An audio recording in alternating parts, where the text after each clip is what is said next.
d'abord, la question de l'immigration, je crois que c'est pareil que d'autres tout à l'heure. Elle prend beaucoup plus de place dans les débats médiatico-politiques qu'elle n'a d'intérêt pour les Français. D'ailleurs, certains ont récemment dit, dans une enquête d'opinion, vous l'avez vu en termes de classement, que la question de l'immigration est loin derrière, notamment la question du pouvoir d'achat, de l'emploi, etc. C'est la première préoccupation des Européens. D'abord, une chose, c'est que en la matière aussi, il faut désenfumer. Regardons précisément. Entre 2015 et 2016, on a, aux portes de l'Union européenne, 1,2 million de demandeurs d'asile. Ça fait 0,2% de la population de l'Union européenne. 2 réfugiés pour 1000 habitants. Regardons en France, en 2017, 100 000 demandes d'asile, 30 000 ont été acceptées, ça fait donc 0,06% de la population française. Par conséquent, première chose, il n'y a ni vague, ni submersion. Mais pendant que Mme Le Pen le fait croire, vous avez des gens qui n'ont jamais vu un migrant de leur vie, qui peut-être n'en verront jamais, qui sont pris d'une peur panique réelle de cette question. Et pendant ce temps, Mme Le Pen peut continuer à aller dire qu'elle est contre la hausse du SMIC.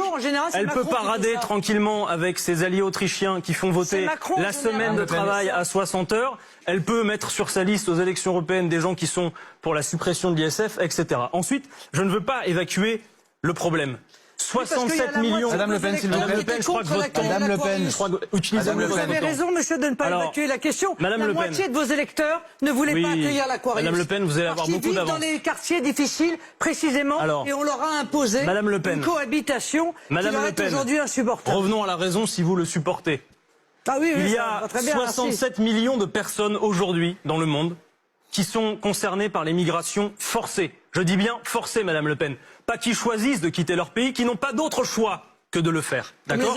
67 millions de personnes. Et c'est le premier pays demandeur d'asile. Ce que vous dites assez peu en général, Madame Le Pen, c'est que 80% des mouvements migratoires se font entre pays du Sud. Et il y a des mouvements migratoires d'ailleurs dans le débat européen dont on ne vous parlera pas. Par exemple, le fait que 400 000 Grecs aient été poussés à quitter leur pays pour fuir les politiques d'austérité imposées par Bruxelles lorsque cela a été mené. Alors maintenant, regardons la question. Moi, je considère que c'est vos amis qui sont attaqués en Grèce. Vous pouvez creuser tous les fossés que vous voudrez. Vous pouvez mettre tous les quotas que vous voulez. Quand on voit que depuis les années 2000, à peu près 30 000 personnes sont portées disparues ou mortes en traversant un fossé, je ne pense pas qu'on puisse faire plus grand que celui de la Méditerranée, qui est devenu un véritable cimetière. Je crois que vous pouvez faire ce que vous voudrez, vous ne réglerez pas la question. Et je pense, compte tenu de la proportion, que la France peut prendre sa part. Une fois qu'on a dit ça, il faut dire que l'Union européenne est incapable d'organiser les choses. C'est complètement anarchique, avec notamment la règle de Dublin. Mais le plus important, s'il vous plaît. Vous me permettez juste qu'on montre une infographie à nos téléspectateurs, auditeurs. Vous allez réagir juste après, il n'y a aucun problème, notre sondage exclusif IFOP. Vous venez de couper mon développement tout de même. Mais vous pourrez, je vais vous laisser le reprendre, mais ça illustre précisément ce que vous disiez. Allez-y. Pour gérer l'immigration, aussi la défense, la lutte antiterroriste, il vaut mieux se placer sur un plan européen. C'est ce que disent les Français pour l'immigration. Eh bien, un plan européen à 60%. Aujourd'hui, l'Union européenne est incapable d'organiser cette question. Mais je vais vous dire une chose, parce que dans mon raisonnement, ce n'est pas suffisant et il ne serait pas complet si je ne disais pas quelque chose. C'est que le premier des problèmes,